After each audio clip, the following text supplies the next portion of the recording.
സമാദരണീയ ജനനി doctor Ramyaprabha ജ്ഞാന തപസ്വിനിയെ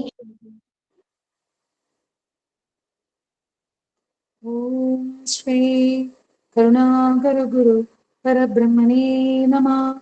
ഓം ശ്രീ കരുണാകര ഗുരു സത്യപ്രദായ നമഃ. ഓം ശ്രീ കരുണാകര ഗുരു അതീവ സത്യപ്രകാശായ നമഃ. ഓം ശ്രീ കരുണാകര ഗുരു അതീവ സത്യപ്രകാശായ നമഃ. ഓം ശ്രീ കരുണാകര ഗുരു അതീവ സത്യപ്രകാശായ നമഃ. എല്ലാവിധ ദേവപരമ്പരയും എല്ലാവിധ ദേവീ പരമ്പരയും എല്ലാവിധ ഋഷി പരമ്പരയും എല്ലാവിധ ഗുരു പരമ്പരയും സകലതും എൻ്റെ ഗുരുവിൻ്റെ പരമ്പരയിൽ നിന്ന് ലയിച്ചിട്ട് ഈ ഒരു സൗരയുദ്ധത്തിന്റെ കർമ്മശേഷി മൊത്തം ഗുരുവിൻ്റെതായി നിന്ന് ശക്തിപ്പെട്ട് സകലത്തിലും പ്രവർത്തിക്കട്ടെ എന്ന് ബ്രഹ്മത്തോട് അപേക്ഷിച്ച് പ്രാർത്ഥിക്കുന്നു.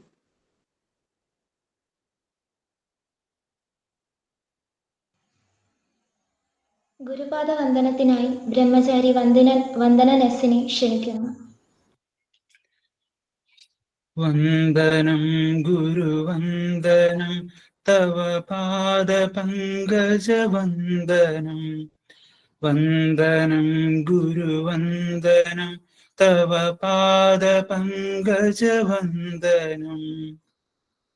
ഇഹലോകവും പരലോകവും ഉലകാകയും നിറയുന്നോരാ കരുണയും ഉരുളിന്നു ഞങ്ങളിലേകണേ കരുണാമയാ. വന്ദനം ഗുരുവന്ദനം തവ പാദ പങ്കജ വന്ദനം. തവ പാദ പങ്കജ വന്ദനം. തവ പാദ പങ്കജ വന്ദനം.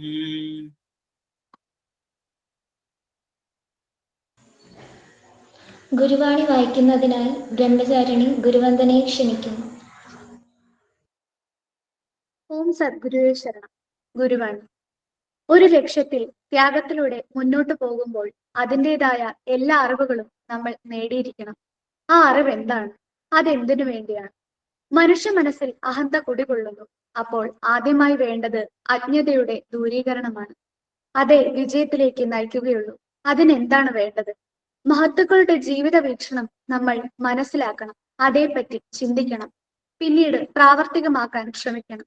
അങ്ങനെ പടിപടിയായി ശ്രമിച്ചാൽ നമ്മൾ ഉദ്ദേശിക്കുന്ന കടവിൽ എത്തിച്ചേരാൻ കഴിയും. ആ ക്രമാനുഗതമായ ജീവിതം ഒരു തരത്തിൽ ത്യാഗമാണ്. അതിനുവേണ്ടിയായിരിക്കണം നമ്മൾ പരിശ്രമിക്കേണ്ടത്.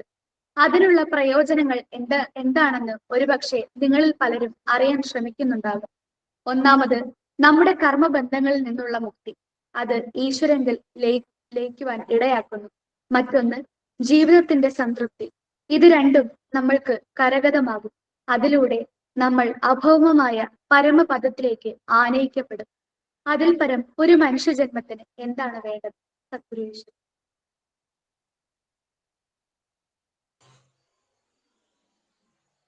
1983 ശിവഗിരി ബ്രഹ്മവിദ്യാലയത്തിൽ ബ്രഹ്മചാരിയായി ചേരുകയും 1987 സന്യാസദീക്ഷ ലഭിക്കുകയും ചെയ്ത ശ്രീനാരായണ ധർമ്മ സംഘം ട്രസ്റ്റ് അംഗവും ശിവഗിരി ആധ്യാത്മിക മാസികയുടെ ചീഫ് എഡിറ്ററുമായ സ്വാമി അഭയാനന്ദയെയാണ് ഇന്നിവിടെ നമുക്ക് പ്രഭാഷകനായി ലഭിച്ചിരിക്കുന്നത്.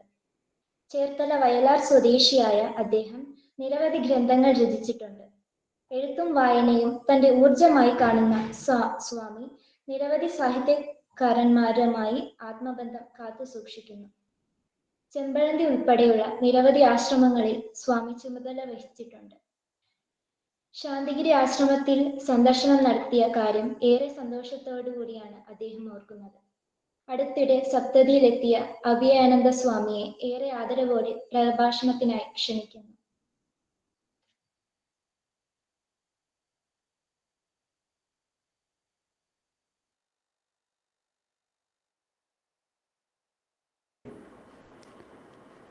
വളരെ വ്യത്യസ്തമായൊരു സന്യാസമായിരുന്നു. കാരണം സന്യാസത്തിൻ്റെ ബാഹ്യമായ ചിട്ടകളിൽ നിന്നൊക്കെ അപ്പുറത്തേക്ക് പോകുന്നൊരു സന്യാസമാണ്. കാരണം കായു വസ്ത്രം പോലും സിലോണിൽ പോയപ്പോഴാണ് ശിഷ്യന്മാരുടെ നിർബന്ധം കൊണ്ടാണ് കായു വസ്ത്രം ധരിച്ചത്. വെള്ള വസ്ത്രമായിരുന്നു. അപ്പോൾ ഈ സർവ്വപ്രാണിയിലും തുല്യ കൃപ കൊണ്ട് നടക്കിയാൽ അങ്ങനെ സർവ്വപ്രാണികളിലും തുല്യ കൃപ കൊണ്ട് നടക്കുന്നവരാണ് സന്യാസിമാരെന്നാണ് ഗുരുവിൻ്റെ ആഗ്രഹം. ഒരു എറുമ്പിനെ പോലും നോവിക്കാത്ത ഒരു മനസ്ഥിതി. അനുകമ്പദശം അറിയാമല്ലോ, ഒരു വീടെ എറുമ്പിനും വരുത്തരുത് എന്നുള്ള അനുകമ്പയും അത്രയ്ക്ക് ലോലമാണ് അതിൻ്റെ ഭാവം.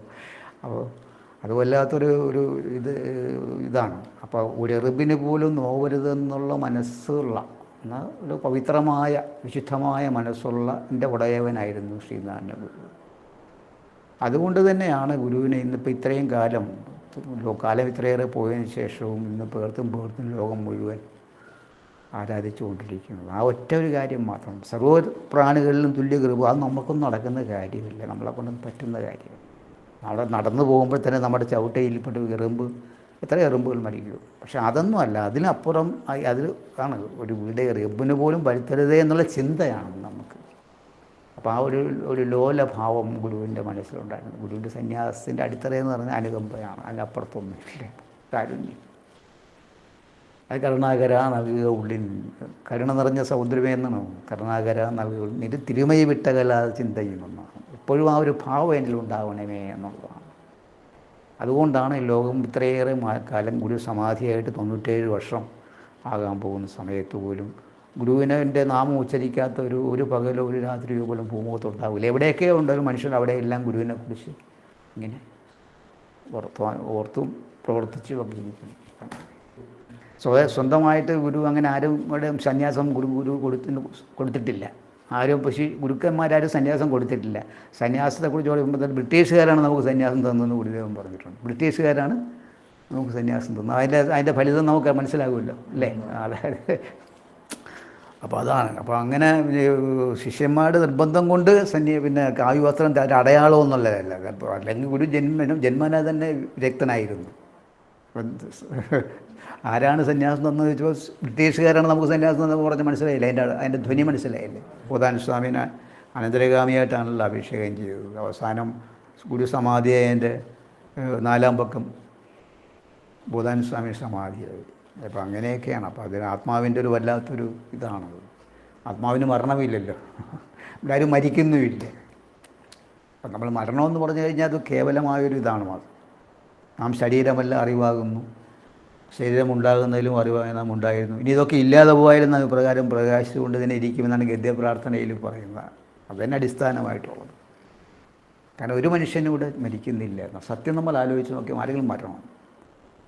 ശരീരം ഉപേക്ഷിച്ച് പോകുന്നു, പക്ഷേ ആത്മാവ് ഇവിടെ പോകുന്നു. ഈ ശരീരത്തെ ഇത്ര കൊണ്ടുവരുന്ന ആത്മാവ് ഇവിടെ പോകുന്നു. ആത്മാവിന് മരണമില്ല. നയനം ചിന്തതി ശസ്ത്രാണി നയനം ദഗതി പാവുക ചൈരം ക്ലേദം ദ്യപോ ഞാൻ ശോഷയേതി മാരുതുക. അല്ലേ? അങ്ങനെയല്ലേ എൻ്റെ കാര്യം? തീ കൊണ്ട് കത്തിക്കാൻ പറ്റില്ല, കത്തണിപ്പിക്കാൻ പറ്റില്ല, വെട്ടിമുറിക്കാൻ പറ്റില്ല. അങ്ങനത്തെ ഉള്ള ആത്മാവ് ഇതെവിടെ പോകും? അതെവിടെ പോകും? ശരീരം ഉപേക്ഷിച്ചു ഒരു പുതിയ അല്ലേ? ഗീതയെ പറയുന്നത് വാസാംശ ജീർണാനി യഥാവിഹായ നവാനി ഗൃഹാണി നിരോപരാണി തഥാ ശരീരാണി വിഹായ അന്യാനി സംയാനി നവാനി ദേഹി. ഒരു പുതിയ ജൗളിക്കടയിലേക്ക് വസ്ത്രം വാങ്ങാൻ പോകുന്ന പോലെ ആണ്. ആത്മാവ് പുതിയൊരു കട തേടി പോവുകയാണ്. എൻ്റെ പുതിയ ഒരു കുപ്പായി ഇട്ട് അത് പുതിയ വൈകുന്നത് തന്നെ വെച്ചിട്ട് പണ്ട് നാലാപ്പാട്ട് നാരായണ മേനോനൊരു കവിത കണ്ണുനിറത്തുള്ളി എന്നാണ് എൻ്റെ പേര്. നാലാപ്പാട്ട്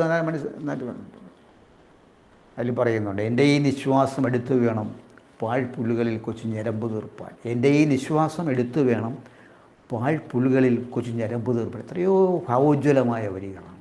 അതിനപ്പുറത്ത് നമ്മൾ നേരത്തെ പറഞ്ഞ അനുകമ്പ തന്നെ. അതിന് മുമ്പ് തന്നെ കറുകപ്പുല്ലിലെ ചെറിയൊരു ഞരമ്പായി എന്നെ മാറ്റും. അതാണ്. അപ്പോൾ അതൊക്കെ അങ്ങനെയൊക്കെയാണ് പറഞ്ഞത്. അപ്പോൾ പുല്ലിലും പുഴുവിലും പൂമ്പാറ്റയിലും എല്ലാത്തും വ്യാപിച്ചിരിക്കുകയാണ് ആത്മാക്കൾ. ആ ഒരു ഭാവം ഗുരുവിനുണ്ടായിരുന്നു. അതുകൊണ്ടാണ് ഇന്നും ഗുരു ജീവിക്കുന്നത്. കാരണം ഗുരു നട്ടൊരു പ്ലാവാണ് അവിടെ നിൽക്കുന്നത്, സമാധി മന്ദിരത്തിനടുത്ത് നിൽക്കുന്നത്. അപ്പോൾ നൂറ്റാണ്ടുകളായിട്ട് ഇന്നും അത് ഒരു അമുത്തശ്ശി പ്ലാവ് ഗുരുവിൻ്റെ ആ സമാധി മന്ദിരത്തിൻ്റെ മകുടമണിയിൽ ഞാൻ ഇവിടെ ഉണ്ടേ എന്ന് പറഞ്ഞ് തട്ടിപ്പിടിക്കുക. കാരണം ഗുരു നട്ട പ്ലാവാണ്. ആ പ്ലാവിൻ്റെ ശക്തമേറിയ വേരുകൾ ഗുരുവിൻ്റെ കല്ലറക്കല്ലുകളെ, പവിത്രമായ വിശുദ്ധമായ കല്ലറക്കല്ലുകളെ ഭേദിച്ച് ഗുരുവിനെ ചെന്ന് തൊട്ടില്ല എന്ന് നമുക്ക് പറയാൻ പറ്റുമോ? തൊട്ട് കാണും. അതുകൊണ്ട് നമുക്ക് അതിന് അങ്ങനെയാണ് എൻ്റെ ചിന്തകൾ പോകുന്നത്. അങ്ങനെയാണ്. അപ്പോൾ സർവ്വ പ്രാണികളിലും തുല്യ കൃപ പൂണ്ട് നടന്നതുകൊണ്ട് ഗുരുവിനെ അവിടെ ആ ഭാഗത്ത് കൂട്ടായിട്ട് ഒരു ജീവനുള്ള ഒരു മുത്തശ്ശി ഗുരു തന്നെ നട്ട എത്രയോ അത്ഭുതമാണ്. ഏതിലും എപ്പോഴും എന്തിലും ഏതും ഈ അരുളെന്ന് പറയുന്ന ജ്ഞാനം അരുമയായ ഉണ്മയെന്നാണ് നടരാജ ഗുരു എന്ന്. അരുമയായ ഉണ്മ, അത്രയും അരുമ, ഒരു വാത്സല്യം, പ്രകൃതിയോട് വാത്സല്യം, മനുഷ്യനോട് ആ വാത്സല്യം മനുഷ്യനിലേക്ക് സന്നിവേശിപ്പിക്കുക, അതിനോട് വാത്സല്യം, ചെറുമനോട് വാത്സല്യം, ചെറുതുകളോട് വാത്സല്യം, അങ്ങനെ എല്ലാത്തിനും വാത്സല്യം വരുന്നുണ്ട്. വാത്സല്യവും കാരുണ്യവും കൂടി ചേരുമ്പോൾ പുതിയൊരു ഇക്വേഷൻ ഉണ്ടാകുകയാണ്. അത് സമതാബോധത്തിൻ്റെ, ഒരുമയുടെ, ഒരുമപ്പെരുമയുടെ സങ്കീർത്തനമാണ് അതിൻ്റെ. വാത്സല്യവും കാരുണ്യം, വാത്സല്യം പ്ലസ് കാരുണ്യം സീക്വൽ ടു ഒരുമ, പെരുമ, ഒന്നുപോലെ പോകുന്ന ആ ഒരു ഇക്വേഷൻ. അതാണ് സമസ്ത ജീവരാശികളിലും ഇന്ന് ആവശ്യപ്പെടുന്നത്. പക്ഷേ ഇന്നും സ്വാർത്ഥതയുടെ വിഷവീര് എല്ലാവരും എടുത്തും ഉള്ളത്. കാരണം ആ സ്വാർത്ഥതയുടെ വിഷവീര് ഇവർ അറുത്ത് കളഞ്ഞാൽ മാത്രമേ നമുക്ക് ഈ സ്വർഗം നമുക്ക് പിടികിട്ടുള്ളൂ. ശിവഗിരി മഠത്തിലെ പ്രഭാതം തുടങ്ങുന്നത് ഇതാണ് ഹോമമന്ത്രം. ഓം അഗ്നേ തവ യത്തേജസ്സപ്രാമം അധസ്ത്വം പ്രത്യക്ഷം ബ്രഹ്മാസി തുതീയ ഇന്ദ്രിയാനി മനോബുദ്ധി സപ്തജിഹ്വ ത്രിവിഷയായി സമിതോ ജുഹോമി അഹമിത്യാജ്യം ജുഹോമി ത്വം നഹ പ്രസീദ പ്രസീദ ശ്രേയച്ച പ്രയച്ച സ്വാഹ ഓം ശാന്തി ശാന്തി ശാന്തി. എൻ്റെ അതിൽ നമ്മൾ നേരത്തെ പറഞ്ഞു, കാരണം എൻ്റെ അഹങ്കാരമാകുന്ന നെയ്യ് കൂടി ഞാൻ ഹോമിക്കുന്നു എന്നാണ് പറഞ്ഞു. പുലർച്ചെ ബ്രഹ്മയാമത്തിൽ 4-4:30 മണിക്ക് തുറക്കുന്ന പ്രഭാതത്തെ തുറന്നിറക്കുന്ന ഒരു സ്വർണ്ണ ചാവിയാണ്. പ്രഭാതത്ത് തുറന്നിറക്കുകയാണ് ഒരു പറഞ്ഞിരിക്കുന്ന ഈ മന്ത്രം. ഒരു നൽകി ആ ഹോമമന്ത്രം ലയിച്ചിട്ട് തന്നെ 100 വർഷം ആകാൻ പോകും. കാരണം അഹമിത്യാജ്യം ജുഹോമി, അതാണ് അതിൻ്റെ ആത്മസ്പന്ദനമാണ് ആ ഹോമമന്ത്രത്തിൽ. എൻ്റെ അഹങ്കാരമാകുന്ന ഞാൻ അഹമിത്യാജ്യം, നെയ്യ് പോലെ നെയ്യ് ഒഴിക്കുമ്പോൾ ഒന്നുകൂടി ആളെ കത്തുകയാണ്. അതാണ് എത്ര മനോഹരമാണ്. ഇതാണ് ശിവഗിരിയിലെ ദ ബ്രേക്ക്ഫാസ്റ്റ് ഓഫ് ശിവഗിരി എന്ന് തന്നെ പറയാം. ശരിക്കും പറഞ്ഞു കഴിഞ്ഞാൽ പ്രഭാത ഭക്ഷണം. പക്ഷെ അത് നമ്മുടെ ആത്മാവ് മൊത്തത്തിൽ ആഗിരണം ചെയ്യുകയാണ്. നമ്മൾ കഴിക്കുന്ന ഭക്ഷണമല്ല, നമ്മളെ മൊത്തത്തിൽ അടിമൂടി ഇതാക്കുന്നൊരു ഇതാണ്. അഹമിത്യാജ്യ സകല പ്രശ്നങ്ങൾക്കും കാരണം അതാണ്. അതുകൊണ്ട് ഞാനെന്ന ഭാവം കൂടി ഞാൻ ഇത് ഹോമിക്കുന്നു, ദിവസവും ചൊല്ലുന്നതാണ്. ഇങ്ങനെ ഇത് ചൊല്ലുമ്പോൾ തന്നെ നമ്മൾ പ്രവൃത്തിയിൽ കൂടി വരുത്തിയാണ് ആശാൻ്റെ ആ സ്വർഗം ഈ ഭൂമിയിലുണ്ടാകുന്നത്. സത്യം ശ്വസിച്ചും സമത്വമാർന്നു സ്നേഹസത്വം നുടന്നും കൃതാർത്ഥരായി സദ്ധർമ്മത്തോടെ ചതിക്കട്ടെ മാനവർ ഇത്തര സ്വർഗമായി തീർന്നിട്ടെ. ഗുരു തന്നെ പറഞ്ഞിട്ടുണ്ട് ശിവഗിരി സ്വർഗമാണെന്ന് ഗുരു പറഞ്ഞിട്ടുണ്ട് പണ്ട്. ശിവഗിരി സ്വർഗമാണ് ആകണമെങ്കിൽ ഈ പറഞ്ഞ ഹോമം പുലർച്ചെ നമ്മൾ ചൊല്ലുന്ന ഈ പറയുന്ന ഹോമമന്ത്രം നമ്മുടെ ആചാരാനുഷ്ഠാനം കൂടി വരണം. വെറുതെ നമ്മൾ ഇത് ചെയ്തിട്ട് കാര്യമില്ല. ഓരോരോ സമിത്തുകളെല്ലാം ഹോമിച്ച് കഴിയുമ്പോഴാണ് ഒരിത്തിരി നെയ്യെടുത്ത് അഹമിത്യാജ്യം ജിഹോന്ന്. അപ്പോൾ ഒന്നുകൂടി അഗ്നി സപ്തജിഹ പോലെ 7 നാക്കുകൾ നീട്ടി അത് പണിപ്പടരുകയാണ്. ഒപ്പം നമ്മുടെ അന്തരംഗത്തിലും അതുണ്ടാകണം. ഉണ്ടായി കഴിയുമ്പോൾ നമുക്ക് ഈ ലോകം ആരും അന്യരല്ല, എല്ലാവരും ഒന്നാണെന്നുള്ള ഭാവം. അതാണ് അദ്വൈതം എന്ന് പറഞ്ഞതാണ്. പക്ഷെ അത് ഭാവം ഉള്ളുകൊണ്ട് തോന്നുമ്പോൾ ആ ഉള്ളിൽ നിന്ന് നല്ല വാക്കുകൾ വരും, തേജസ്സാർന്ന അഗ്നിശുദ്ധിയാർന്ന വാക്കുകൾ വരും. അതാണ് ഗുരു ദൈവദേശം ഇപ്പം ഓതും മൊഴിയും ഓർക്കിൽ നീ. ഓതും മൊഴി വാക്കാണ് സത്യം അല്ലേ? വാക്ക് സത്യമാണ്. ആ വാക്ക് നമുക്ക് പുതിയ ദിശ അത് അങ്ങനെയാണ്. അപ്പം അങ്ങനെ ഇത് തുടക്കം ഇങ്ങനെയാണ്. പിന്നെ ശാരദാമന്ദിരത്തിൽ ശാരദാമഠത്തിൽ പ്രാർത്ഥന. അത് ശാരദാമഠത്തിൻ്റെ ചരിത്രം പറയുമ്പോൾ കുറേ ഉണ്ട്, അതെല്ലാം പറയാനുള്ള സമയമില്ല. കാരണം അവിടെയാണ് ഗുരു ജനനീ നവരത്ന മഞ്ഞരി ചൊല്ലി പ്രഭാത സ്നാനം ചെയ്യുന്നത്. ആ ഭാഗത്താണ് ഗുരു കുളിച്ചുകൊണ്ട് നിൽക്കുമ്പോൾ കിണറ്റിൽ നിന്ന് കുളിച്ചുകൊണ്ട് തലവഴി വെള്ളം കോരി ഒഴിക്കുമ്പോൾ താനേ പാടിയ പാട്ടാണ് ജനനീ നവരത്ന മഞ്ഞരി. അതെഴുതാൻ വേണ്ടി ഗുരു തപസ്സിരുന്നിട്ടൊന്നുമില്ല, പെട്ടെന്ന് നിർഗളിച്ചതാണ്. അത് അടുത്തിരുന്ന സ്വാമി കുറിച്ചെടുത്തു. സ്വാമി അതാണെന്ന് പുകഴ്പെറ്റ ജനനീ നവരത്നം. ഒന്നായ മാമതിയിൽ നിന്നായിരം തെടി വന്നാശു തന്മതി മറന്ന് അന്നാദിയിൽ പ്രിയമുയർന്നാടലാം കടലിൽ ഒന്നായി വീണു വലയും എന്നുള്ള അതിമനോഹരമായ പദങ്ങൾ കൊണ്ടുള്ള പന്താട്ടമാണ്. രാജയോഗ ജനനി, ഉല്ലാഘബോധ ജനനി എന്നെല്ലാം വിളിച്ചിട്ട് പറയാം. വാക്കുകൾ ചിലങ്ക കിട്ടിയ വാക്കുകൾ, ചിലങ്ങൾ നൃത്തം ചെയ്യുന്നത് പോലെ തോന്നും. അല്ലാത്ത അനുഭൂതി ചൊല്ലുന്നവർക്കുണ്ട്. അത് ആ സ്ഥലത്താണ് ശാരദാമഠത്തിൻ്റെ കുറ്റിയിൽ ചെന്ന് പ്രതിഷ്ഠാവേളയിൽ ആശാനം ചൊല്ലി അതിമനോഹരമായ പ്രാർത്ഥന, അത് സംസ്കൃതത്തിലായിരുന്നു. അപ്പോൾ ഗുരു തിരിഞ്ഞു നിന്ന് പറഞ്ഞു, അല്ല കുമാരു, നീ കരയുകയാണോ? കാളിദാസനെയും അതിശയിക്കുന്നല്ലോ കുമാരു എന്ന് ചോദിച്ചു. ഓം വ്യാപ്യവാം മയവിധം ജഗസ്ഥിത വ്യാതനോതു മമ ദേവദാശിതം കവിഹസ്ത പരിവാദിനികൾ കകലീലയ കലാകുലൂഹല എന്ന് തുടങ്ങി ജയനാരായണ ഗുരുപ്രിയേ ശിവഗിരീശ്വരി ശാരദേ ചതുരാസ്യാക്ഷി ശരത്ചന്ദ്രമരീചി എന്ന് പറഞ്ഞുകൊണ്ട് അവസാനിപ്പിക്കുന്ന അഷ്ടകമാണ് ശാരദ അഷ്ടകം. അതും ഉണ്ടായത് എവിടെയാണ്? ശാരദാമ്മയുടെ സന്നിധി പ്രതിഷ്ഠാ സമയത്താണ്. ശിലാസ്ഥാപന വേള കുറ്റിയടിക്കുന്ന സമയത്ത് ഗുരു അതിമനോഹരമായ കാവ്യം ചമച്ചപ്പോഴും പ്രതിഷ്ഠാവളയിൽ സംസ്കൃതത്തിൽ തന്നെ പെട്ടെന്ന് ആശാൻ ചൊല്ലിയിട്ടു. അതാണ് കാളിദാസനെ അതിശയിക്കുക. അപ്പം അത്രയ്ക്ക് പുണ്യമേറുന്ന മണ്ണാണ്. വല്ലാത്തൊരു ഉർവരതയാണ് ഞാനിത് പറഞ്ഞ പോലെ. അവിടെ നിന്നാൽ നമുക്ക് ഉൾക്കുളിരുണ്ടാവും. ഇതാണ് അതിൻ്റെ. അപ്പോൾ അതിവിടെ അവിടെ ഒരു പ്രാർത്ഥന കഴിഞ്ഞില്ല. പിന്നെ മഹാസമാധി പ്രാർത്ഥന, ബോധാനുസ്വാമി, വൈദിക മഠം, ഒരു ശരീരം ഉപേക്ഷിച്ചല്ല വൈദിക മഠം എന്നാണ് പറയുന്നത്, അവിടെ പ്രാർത്ഥന. അത് കഴിഞ്ഞ് ബോധാനുസ്വാമി, പിന്നെ ഋഷാമന്ദിരം, അതെല്ലാം കഴിഞ്ഞ് മഹാസമാധി മന്ദിരത്തിൽ രീതിയാണ് അവിടെ വെച്ച്. കരുണാകര ഗുരുവിൻ്റെ കാര്യം പറഞ്ഞാൽ തന്നെ കരുണാകര നൽകുക ഉള്ളിൽ തിരുമൈ വിട്ട കലാത ചിന്തയൊന്നാണ് ഗുരു അനുകമ്പദാസ്തിലുണ്ട്. ആ സ്വാമി കരുണാകര സ്വാമി അതായിരുന്നു, ആ ചൈതന്യമായിരുന്നു. അതുകൊണ്ട് അദ്ദേഹത്തിന് അവിടെ നിന്ന്, ഞാൻ സമാധി മന്ദിരത്തിൽ പൂജാരിയായിരുന്നു സ്വാമി അല്ലേ, അപ്പോൾ അതുകൊണ്ട് ആ ചൈതന്യം ആർജിച്ചു, അഹംബോധം ഉപേക്ഷിച്ചു. അങ്ങനെ ചൈതന്യം തന്നെയാണെന്നറിഞ്ഞുകൊണ്ട് അദ്ദേഹം പോയപ്പോൾ ഇത്രയേറെ വിശാലമായ, ഇത്രയേറെ വലിയൊരു സംരംഭം ശാന്തിഗിരിയിൽ പടുത്തുയർത്താൻ സഹായിച്ചത് ഗുരുവിൻ്റെ അനുഗ്രഹമാണ് എന്നാണ് ഞാൻ കരുതുന്നത്. ഒരു വീട് എറുമ്പിനും വരുത്തരുത് എന്നുള്ള അനുകമ്പയും സദാ കരുണാകര അത് ഉള്ളിൽ നിന്ന് തിരുമയിട്ട കലാചിന്തയും കരുണ നിറഞ്ഞവനാണ്. എല്ലാവരിലും ഉണ്ട്, എന്നിലും നിങ്ങളിൽ എല്ലാവരിലും ആ കരുണയുണ്ട്. അത് ഗുരു അനുഭവിച്ചറിഞ്ഞു. അതുകൊണ്ട് അദ്ദേഹം ലോകാരാധ്യനായി, ഗുരുവിനെ കൂടുതൽ ലോകാരാധ്യനായി. അങ്ങനെയൊക്കെയാണ് ഇതിൻ്റെ പോക്ക്. അപ്പോൾ ആർക്കും ആകാം, പക്ഷേ പലപ്പോഴും നമുക്ക് മുൻവിധികൾ, നമ്മൾ മുൾക്കാടുകൾ ചമയ്ക്കണം നമ്മൾ മനസ്സിലായി. അതുകൊണ്ട് അവിടെ ഇങ്ങനെയാകുമെന്ന് പറഞ്ഞുകൊണ്ട് ജീവിച്ചിട്ട് കാര്യമില്ല. എങ്ങനെ ആയിക്കോട്ടെ, മുൻവിധികളാണ് മനുഷ്യനെ ജീവിതത്തിലെ മുന്തിയ മുഹൂർത്തങ്ങളിൽ നിന്നും വിലക്കി നിർത്തുന്നത്. ജീവിതത്തിൽ മുന്തിയ മുഹൂർത്തങ്ങളുണ്ട്, പക്ഷെ അതിനെ മുൻവിധികളുടെ മുൾക്കാടുകൾ മറയ്ക്കുകയാണ്. മുൻവിധി കൂടാതെ മുന്നോട്ട് പോകുന്നതിന് മാത്രമേ പുതിയ പുതിയ വിജയമന്ത്രങ്ങൾ അടയ്ക്കുള്ളൂ. കരുണാകര ഗുരുവിനെ സംബന്ധിച്ച് പറയുമ്പോൾ അദ്ദേഹം മുൻവിധി ഇല്ലാതെ ജീവിച്ചൊരു മനുഷ്യനാണ്. ഗുരുവിൻ്റെ ശക്തി, ശ്രീനാരായണ ഗുരുവിൻ്റെ ശക്തി ചൈതന്യം അദ്ദേഹത്തിനുണ്ടായിരുന്നു. ഇനിയിപ്പോൾ അതിനെക്കുറിച്ച് പറഞ്ഞുകൊണ്ട് മന്ദിരത്തിൽ പൂജ ചെയ്യുമ്പോഴും പ്രാർത്ഥന ചെല്ലുമ്പോഴും എല്ലാം ഉർവരത ആ ഭൂമിയിൽ നിന്ന് അദ്ദേഹത്തെ ആകിരണം ചെയ്തു. ഉർവരത എന്നാണ് ഞാൻ ഉർവരത, കാരണം ഗുരു നടന്ന മണ്ണാണ്. ഗുരു തപസ് ചെയ്ത ഭൂമിയാണ്. ഗുരുവിൻ്റെ നിശ്വാസങ്ങൾ ഏറ്റുവാങ്ങിയ തളിലതകളാണ് ചുറ്റും നിന്നത്. അതിൻ്റെ ബാക്കി പത്രങ്ങൾ ബാക്കിയുള്ളത്. ഇപ്പോൾ ഒന്ന് മാത്രം ഈ മുത്തശ്ശിപ്ലാവ് മാത്രം.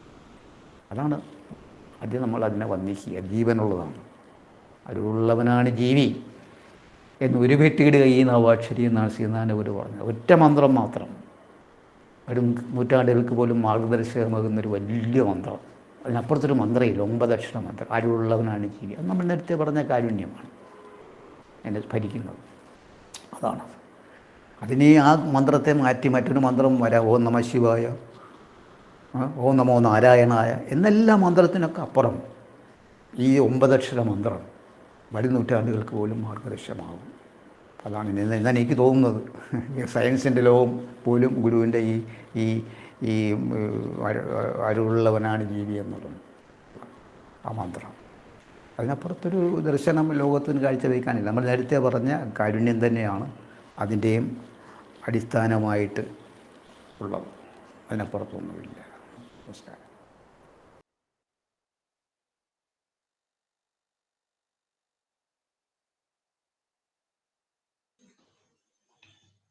1984 സന്യാസദീക്ഷ ലഭിച്ച സന്യാസ സംഘത്തിലെ അംഗങ്ങളുടെ നാൾവഴികൾ നമ്മളോട് പങ്കുവയ്ക്കുന്നതിനായി ശാന്തിഗിരി ആത്മവിദ്യാലയം പ്രിൻസിപ്പൽ മെന്ററായ ഡോക്ടർ GR കിരൺ അവർകളെ ക്ഷണിക്കുന്നു. സദ്ഗുരുവേ ശരണം. നമ്മുടെ സർവസ്വമായ പരമകാരുണ്യവാനായ ഗുരുവിന്റെ തൃപ്പാദ പത്മങ്ങളിൽ നമസ്കരിച്ച് പ്രാർത്ഥിക്കുന്നു. ഗുരുവിന്റെ വത്സല ശിഷ്യപൂജിതയുടെ തൃപ്പാദ പത്മങ്ങളിൽ നമസ്കരിച്ച് പ്രാർത്ഥിക്കുന്നു. ആശ്രമം പ്രസിഡന്റ് സർവാദരണീയ സ്വാമി ചൈതന്യ ജ്ഞാന തപസ്വി, ആശ്രമം ജനറൽ സെക്രട്ടറി സർവാദരണീയ സ്വാമി ഗുരുരത്നം ജ്ഞാന തപസ്വി, എത്രയും ബഹുമാനപ്പെട്ട സ്വാമി അവ്യയാനന്ദ, ചീഫ് എഡിറ്റർ ശിവഗിരി ആധ്യാത്മിക മാസിക, സമാദരണീയ ജന്നി ഡോക്ടർ രമ്യപ്രഭ ജ്ഞാന തപസ്വിനി, മറ്റ് സർവാദരണീയ സമാദരണീയ ആദരണീയ സന്യാസിനിമാർ, ബ്രഹ്മചാരി വന്ദന എസ്, ബ്രഹ്മചാരിണി ഗുരുവന്ദന കെ, ബ്രഹ്മചാരിണി ജ്ഞാനപ്രിയ ആർ, ബ്രഹ്മചാരിണിമാർ, ശ്രീ ശശികുമാർ MD, ശാന്തിഗിരി ആശ്രമം രക്ഷകർത്ത സമിതി അംഗങ്ങൾ ഉൾപ്പെടെയുള്ള ആത്മബന്ധുക്കളെ സാദര പ്രണാമം.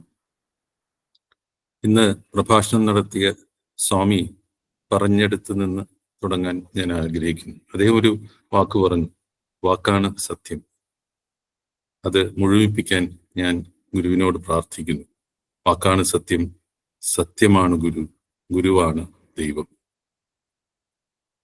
ആ ഗുരുവിൽ നിന്ന് 40 വർഷം മുമ്പ് സന്യാസ ദീക്ഷ സ്വീകരിച്ച സന്യാസിനിമാരുടെ അനുഭവ ജീവിതത്തിൽ കൂടി നമ്മൾ നടത്തുന്ന 4ാമത്തെ ദിവസത്തെ യാത്രയാണ് ഇന്ന് നമ്മുടെ 5ാമത്തെ ഓൺലൈനായിട്ടുള്ള സത്സംഗവും.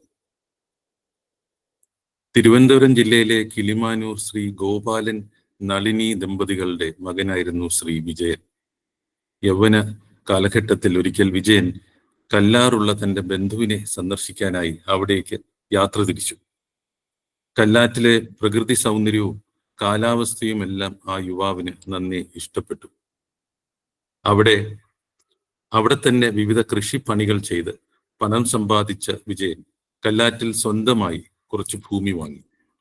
അവിടെ ഒരു ചെറിയ ഷെഡ് കെട്ടി അതിൽ താമസവുമായി. സന്ധ്യാസമയമാകുമ്പോൾ വിജയൻ അതിനകത്തിരുന്ന് ഉച്ചത്തിൽ ഭാഗവതം വായിക്കുമായിരുന്നു. ഈണത്തിലുള്ള ഭാഗവത പാരായണം കേൾക്കാൻ നല്ല ഇമ്പമായതിനാൽ പരിസരത്തുള്ളവരെല്ലാം ഈ സമയം അവിടെ ഒത്തുകൂടും. താൻ ഭാഗവതം വായിക്കുന്ന സമയത്ത് തന്നെ കൃഷ്ണ ഭഗവാൻ മുന്നിൽ വരുന്നതായി വിജയന് കാണാൻ കഴിഞ്ഞു. ഇത് പതിവാകാൻ തുടങ്ങി. വിജയൻ ഇത് തൻ്റെ ഒരു പരിചയക്കാരനുമായി പങ്കുവച്ചു. അപ്പോൾ അയാൾ പറഞ്ഞു, ഇവിടെ കല്ലാറ്റിൽ ഒരു സ്ഥലത്ത് ഒരു സ്വാമി വന്നിട്ടുണ്ട്. നീ അദ്ദേഹത്തെ ഒന്ന് ചെന്ന് കണ്ടു പറഞ്ഞു നോക്ക്. എന്താണ് ശ്രീകൃഷ്ണൻ നിന്റെ മുൻപിൽ വരുന്നതെന്ന് അദ്ദേഹത്തിന് ചിലപ്പോൾ പറഞ്ഞു തരാൻ കഴിയും. 1974 കാലഘട്ടമായിരുന്നു അത്. ഗുരു കല്ലാറ്റിലെ ആശ്രമത്തിലെത്തിയ സമയം. ഒരു ദിവസം വിജയൻ അവിടെ എത്തി ഗുരുവിനെ ചെന്ന് കണ്ടു. അനുഭവവശത്തെക്കുറിച്ച് അദ്ദേഹം ഗുരുവിനെ അറിയിച്ചു. ഗുരു പറഞ്ഞു, നിനക്കൊരു ഗുരുവിനെ വേണം, ഇല്ലെങ്കിൽ നീ ആകെ കുഴഞ്ഞു പോകും. വിജയൻ ഗുരുവിനോട് യാത്ര പറഞ്ഞ് ഇറങ്ങി. ക്രമേണ വിജയന്റെ കൃഷ്ണ ദർശനം കൂടിക്കൂടി വന്നു. എവിടെ പോയാലും കൂടെ കൃഷ്ണൻ. ചായക്കടയിൽ ചായ കുടിക്കാൻ പോയാൽ അവിടെയും കാണും. പതിയെ കൃഷ്ണ ഭഗവാന്റെ ഭാവത്തിലും രൂപത്തിലും മാറ്റം വരാൻ തുടങ്ങി. രൂപം ഭീഭത്സമാകുന്നത് പോലെ. വിജയന്റെ മാനസിക നില തന്നെ തകരാറിലാകുന്നത് പോലെ. ശരീരമാകെ ചുട്ടുപൊള്ളുന്നു. ആഹാരം കഴിക്കാൻ കഴിയുന്നില്ല. വിജയൻ കല്ലാറിൽ നിന്ന് നേരെ നാട്ടിലേക്ക് തിരിച്ചു. കിളിമാനൂരിലെ വീട്ടുകാർ തിരിച്ചെത്തിയ വിജയനിലെ മാറ്റങ്ങൾ കണ്ട് അമ്പരന്നുപോയി. ഒരുതരം മാനസിക വിഭ്രാന്തിയുള്ള ആളിനെ പോലെയായിരുന്നു വിജയന്റെ പെരുമാറ്റങ്ങൾ. ബന്ധുക്കൾ അദ്ദേഹത്തെ മാനസികാരോഗ്യ കേന്ദ്രത്തിൽ എത്തിക്കാൻ തീരുമാനിച്ചു. എന്നാൽ ഇതറിഞ്ഞ വിജയൻ വീട്ടിൽ നിന്നും ഇറങ്ങി ഓടി. പോത്തൻകോട് ആശ്രമം ലക്ഷ്യം വെച്ചാണ് വിജയന്റെ ഓട്ടം. കിളിമാനൂരിൽ നിന്ന് പോത്തൻകോട് ആശ്രമം വരെ ഓടി. പിന്തുടർന്ന് വീട്ടുകാരും. ആ കാലഘട്ടത്തിൽ ഒരു സ്ത്രീയെ കിണറ്റിൽ ചാടിയതുമായി ബന്ധപ്പെട്ട് പരിസരവാസികൾ ഗുരുവിനെ ആക്രമിക്കാനായി വാളും വടിയുമായി വന്ന സമയം തന്നെ ആക്രമിക്കാൻ വന്നു നിൽക്കുന്നവരുടെ മുന്നിലേക്ക് ശാന്തസ്വരൂപനായി ഗുരു ഇറങ്ങി വന്നു. ഈ സന്ദർഭത്തിലാണ് വിജയനും കുടുംബവും ആശ്രമത്തിൽ എത്തിച്ചേരുന്നത്. ആക്രമികൾ പിന്നീട് പിരിഞ്ഞുപോയി. ഗുരു വിജയനോടും കുടുംബത്തോടും സംസാരിച്ചു. വിജയന്റെ ദർശനവശം തെറ്റായ വഴിയിലേക്ക് മാറിയതായി ഗുരു അറിയിച്ചു. കൃഷ്ണരൂപത്തിൽ വന്ന് ദർശനം നൽകുന്നത് യഥാർത്ഥത്തിലുള്ള കൃഷ്ണഭഗവാനല്ല എന്ന് ഗുരു വ്യക്തമാക്കി. ആത്മീയ വഴിയിൽ തെറ്റി വന്ന പൈശാചിക ഭാവമാണിത്. അതുകൊണ്ടായിരുന്നു ഗുരു മുൻപ് കല്ലാറ്റിൽ വെച്ച് കണ്ടപ്പോൾ വിജയനോട് പറഞ്ഞത്, നിനക്ക് ഗുരുവില്ലെങ്കിൽ നിന്റെ ദർശനം വഴിതെറ്റും, നീ കുഴഞ്ഞു പോകും എന്ന്. വിജയൻ ആശ്രമത്തിൽ തന്നെ താമസമാക്കി. വിജയന്റെ ആത്മീയ വശത്ത് വന്ന തെറ്റ് മാറ്റി അതിൽ നിന്നും രക്ഷിക്കാൻ ഗുരു ഏറെ ക്ലേശിച്ചു. ഒരിക്കൽ ഗുരു പറഞ്ഞു, ഇവനെ രക്ഷപ്പെടുത്തിയെടുക്കാൻ എനിക്ക് 7 വർഷം കഷ്ടപ്പെടേണ്ടി വന്നു. ശിഷ്യനെ രക്ഷിക്കാൻ ഗുരു സഹിക്കുന്ന വേദനയും കഷ്ടപ്പാടും എത്രയാണ് എന്നത് നമുക്ക് സങ്കല്പിക്കാൻ കഴിയുന്നതിലും അപ്പുറമാണ്. ആശ്രമത്തിലെ പശുക്കളുടെ പരിപാലനവും പൂജയും ഒക്കെയായി വിജയൻ കഴിഞ്ഞു പോന്നു. 1984 പ്രഥമ സന്യാസി ദീക്ഷാ കർമ്മത്തിൽ ഗുരുവിൽ നിന്നും ദീക്ഷ വാങ്ങി വിജയൻ സ്വാമി ജഗത്പ്രിയ ജ്ഞാന തപസ്വിയായി. ബത്തേരി, എറണാകുളം എന്നീ ശാന്തിഗിരിയുടെ ഉപാശ്രമങ്ങളിൽ ജഗത്പ്രിയ സ്വാമി, സർവാദരണീയ ജഗത്പ്രിയ സ്വാമി സേവനമനുഷ്ഠിക്കുകയുണ്ടായി. 2003 മെയ് 18 സർവാദരണീയ സ്വാമി ഗുരുജ്യോതിയിൽ ലയിച്ചു.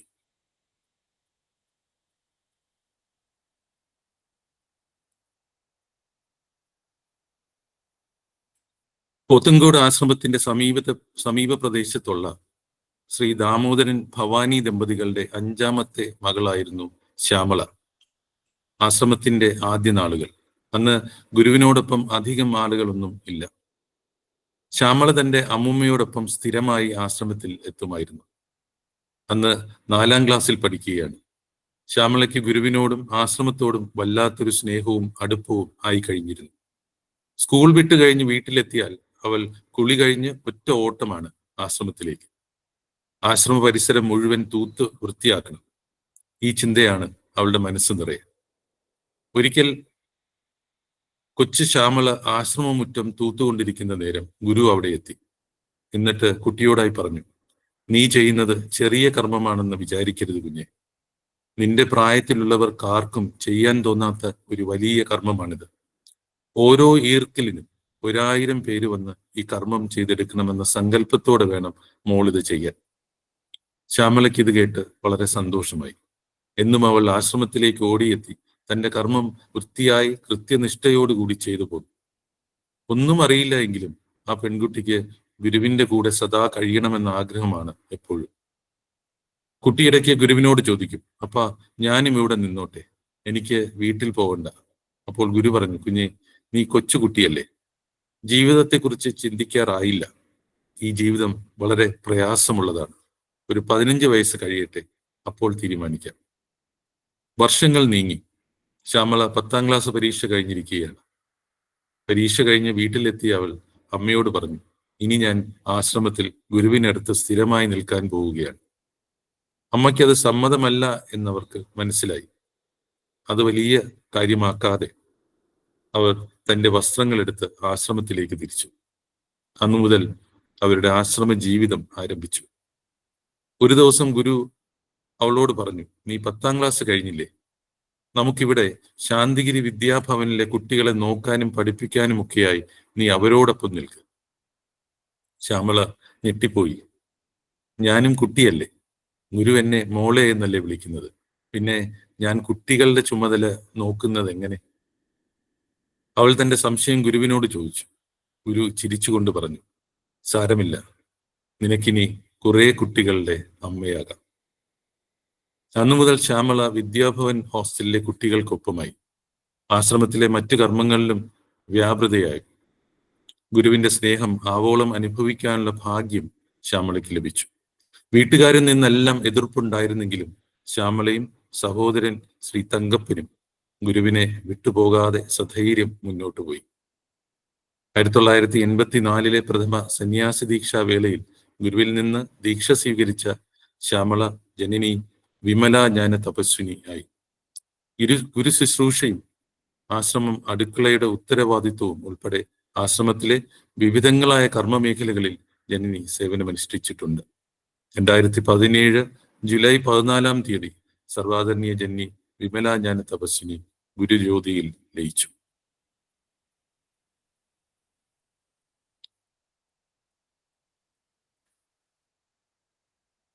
കടയ്ക്കാവൂരുള്ള നീലകണ്ഠൻ സുനന്ദ ദമ്പതികളുടെ 6 മക്കളിൽ 3-ാമത്തെ പുത്രനായിരുന്നു സതീന്ദ്രൻ. ഗുരു ശിവഗിരിയിൽ നിന്നും മാറി ശിവഗിരി കുന്നിൽ വർക്കല ശാന്തിഗിരിയിൽ കഴിഞ്ഞിരുന്ന സമയത്ത് അതിനടുത്തായിരുന്നു സതീന്ദ്രന്റെ കുടുംബ വീട്. ഒരു ദിവസം വീട്ടിലെത്തിയ അമ്മുമ്മ ശിവഗിരി കുന്നിലെ ഒരു സ്വാമി വന്നിട്ടുണ്ടെന്നും അദ്ദേഹം വളരെ പ്രത്യേകതയുള്ള ഒരു മഹാത്മാവാണെന്നും വീട്ടുകാരോട് പറഞ്ഞു. അമ്മുമ്മ പറഞ്ഞതനുസരിച്ചാണ് സതീന്ദ്രന്റെ കുടുംബം ആശ്രമത്തിൽ എത്തുന്നത്.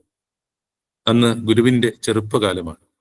ചുറുചുറുക്കോടെ ഓടി നടന്ന് കർമ്മങ്ങൾ ചെയ്യുന്ന കാലഘട്ടം. അവിടെ വരുന്നവരോടുള്ള ഗുരുവിന്റെ സ്നേഹപൂർണമായ ഇടപെടൽ ആരെയും ഗുരുവിലേക്ക് ആകർഷിച്ചിരുന്നു. ആശ്രമത്തിൽ വളരെ ബുദ്ധിമുട്ടുള്ള സമയമാണ്. എന്നാലും ഗുരു തന്റെ അടുത്ത് എത്തുന്നവർക്കെല്ലാം ആഹാരം നൽകും. അന്ന് വർക്കല ശിവഗിരിയിൽ വെച്ച് കഴിച്ച കഞ്ഞിയുടെയും കറിയുടെയും സ്വാദ് ഇന്നും മറക്കാൻ കഴിയുന്നില്ല എന്ന് ഈ കുടുംബം സാക്ഷ്യപ്പെടുത്തുന്നു. ഗുരുവും ഇവരോടൊപ്പം ഇരുന്നാണ് ആഹാരം കഴിച്ചിരുന്നത്. ഗുരു പ്രാർത്ഥന ചൊല്ലുന്നത് കേൾക്കാൻ നല്ല സുഖമായിരുന്നു. കുടുംബ വീട്ടിൽ നിന്നാൽ ഗുരുവിന്റെ ഈണത്തിലുള്ള ഭക്തിസാന്ദ്രമായ പ്രാർത്ഥന കേൾക്കാൻ കഴിയുമായിരുന്നു. പിന്നീട് ഗുരു വർക്കലയിൽ നിന്നും പോത്തങ്കോട് ശാന്തിഗിരി ആശ്രമത്തിൽ എത്തിച്ചേർന്നു. ഈ സമയത്ത് സതീന്ദ്രന്റെ സഹോദരൻ അശോകന് കാൽമുട്ടിലെ മസിലുകൾക്ക് തളർച്ച വരുന്ന ഒരു രോഗമുണ്ടായിരുന്നു. അശോകനെ ആശ്രമത്തിൽ നിർത്തി ചികിത്സിക്കാനും മറ്റുമായി ഗുരു സുഖമില്ലാത്ത ചേട്ടന് കൂട്ടുമായി സതീന്ദ്രനും ആശ്രമത്തിൽ അദ്ദേഹത്തോടൊപ്പം താമസമായി. അങ്ങനെ ആശ്രമ ജീവിതം തുടങ്ങിയ സതീന്ദ്രന്റെ ഇനി അങ്ങോട്ടുള്ള ജീവിതം ഗുരുവിനോടൊത്തു മതി എന്ന് തീർച്ചയാക്കി.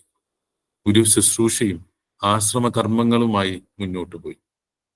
ആശ്രമ ജീവിതം മതിയെന്ന് ഉറച്ച തീരുമാനമെടുത്ത അദ്ദേഹം 1984 ശാന്തിഗിരിയിലെ പ്രഥമ സന്യാസ ദീക്ഷാ ദിനത്തിൽ ഗുരുവിൽ നിന്ന് സന്യാസം സ്വീകരിച്ച് സർവാദരണീയ സ്വാമി സത്പ്രഭ ജ്ഞാന തപസ്വിയായി.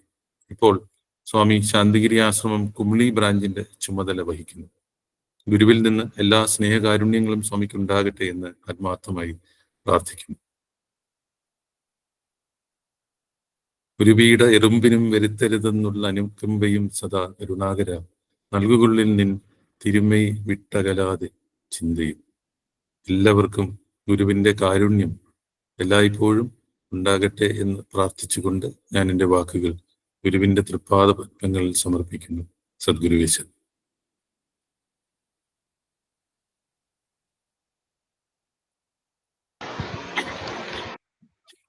കൃതജ്ഞതയ്ക്കായി ശ്രീ ശ്രീകുമാർ MD അവർകളെ ക്ഷണിക്കുന്നു.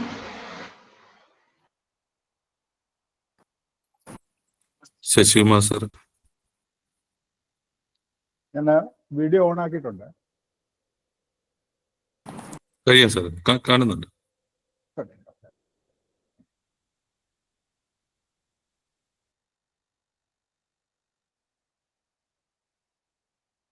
സദ്ഗുരുവേ ശരണം. 40ാമത് സന്യാസ ദീക്ഷാ വാർഷികത്തോടനുബന്ധിച്ച് ശാന്തിഗിരി ആത്മവിദ്യാലയത്തിന്റെ ആഭിമുഖ്യത്തിൽ കഴിഞ്ഞ 4 ദിവസമായി സത്സംഗങ്ങൾ നടന്നു വരികയാണല്ലോ. മഹനീയമായ കർമ്മത്തിൽ പങ്കെടുക്കുവാൻ അവസരം നൽകിയതിന് ആശ്രമത്തിന്റെ അഡ്മിനിസ്ട്രേഷനോടും ശാന്തിഗിരി ആത്മവിദ്യാലയത്തിന്റെ പ്രവർത്തകരോടും ഞാൻ കടപ്പെട്ടിരിക്കും. കൃതജ്ഞത പറയുന്ന ആൾ ഈ വിഷയത്തെക്കുറിച്ച് കൂടുതലൊന്നും പറയേണ്ടതില്ല. കാരണം കൃതജ്ഞതയുടെ റോൾ വളരെ പരിമിതമാണ്. തന്നെയുമല്ല, കഴിഞ്ഞ ദിവസങ്ങളായി പ്രാപ്തരായ മഹത്തുക്കൾ ഈ വിഷയവുമായി ബന്ധപ്പെട്ട അറിവുകൾ നമുക്ക് പകർന്നു തന്നുകൊണ്ടിരിക്കുകയാണ്. അത് തുടരുകയാണ്. എന്നിരുന്നാലും ഔപചാരികമായി 2 വാക്ക് പറഞ്ഞുകൊള്ളട്ടെ. സന്യാസം എന്ന് പറഞ്ഞാൽ ശുദ്ധീകരണം എന്നാണ് വിദ്വൽ ഭാഷ്യം. സന്യാസം സ്വീകരിക്കുന്ന വ്യക്തിയുടെ ശുദ്ധീകരണം മാത്രമല്ല, ലോകത്തിനെ തന്നെ ശുദ്ധമാക്കുന്ന ത്യാഗസമ്പൂർണമായ കർമ്മമാണ് സന്യാസത്തിൻ്റെത്.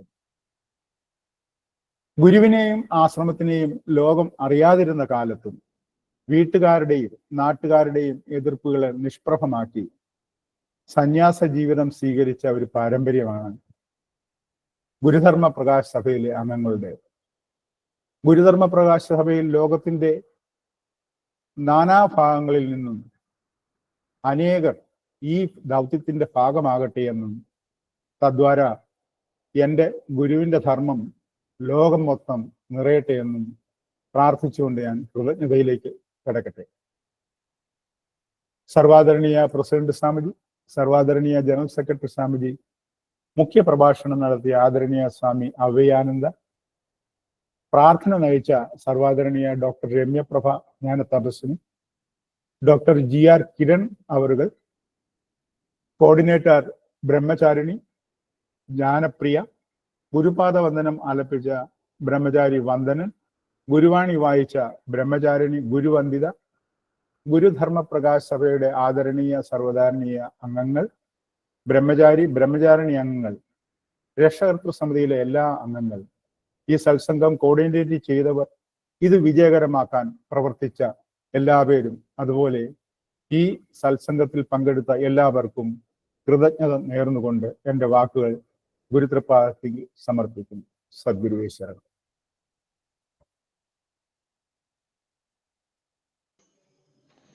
ഈ സത്സംഗം ഗുരുതൃപാദങ്ങളിൽ സമർപ്പിക്കുന്നു. പ്രാർത്ഥനയ്ക്കായി സമാദരണീയ ജനനി ഡോക്ടർ രമ്യപ്രഭ ജ്ഞാന തപസ്വിനിയെ ക്ഷണിക്കുന്നു.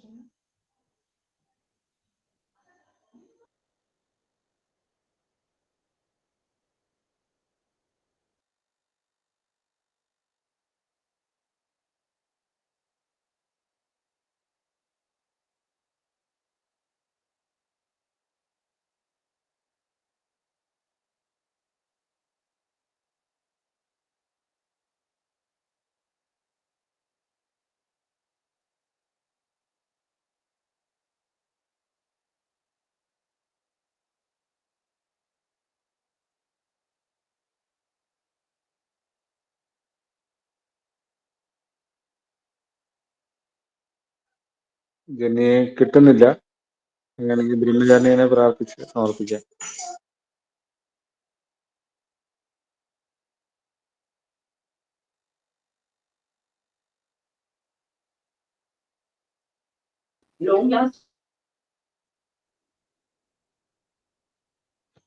ഓം ശ്രീ കരുണാകര ഗുരു പരബ്രഹ്മണേ നമഃ. ഓം ശ്രീ കരുണാകര ഗുരു സത്യപ്രദായ നമഃ. ഓം ശ്രീ കരുണാകര ഗുരു അതീവ സത്യപ്രകാശായ നമഃ. ഓം ശ്രീ കരുണാകര ഗുരു അതീവ സത്യപ്രകാശായ നമഃ. ഓം ശ്രീ കരുണാകര ഗുരു അതീവ സത്യപ്രകാശായ നമഃ. എല്ലാവിധ ദൈവപരമ്പരയും, എല്ലാവിധ ദേവീ പരമ്പരയും, എല്ലാവിധ ഋഷി പരമ്പരയും, എല്ലാവിധ ഗുരു പരമ്പരയും സകലതും എൻ്റെ ഗുരുവിൻ്റെ പരമ്പരയിൽ ഒന്ന് ലയിച്ചിട്ട് ഈ ഒരു സൗരയുധത്തിന്റെ കർമ്മശേഷമൊത്തും ഗുരുവിൻ്റെതായെന്നും ശക്തിപ്പെട്ട് സകലത്തിലും പ്രവർത്തിക്കട്ടെ എന്ന് ബ്രഹ്മത്തോട് അപേക്ഷിച്ച് പ്രാർത്ഥിക്കുന്നു.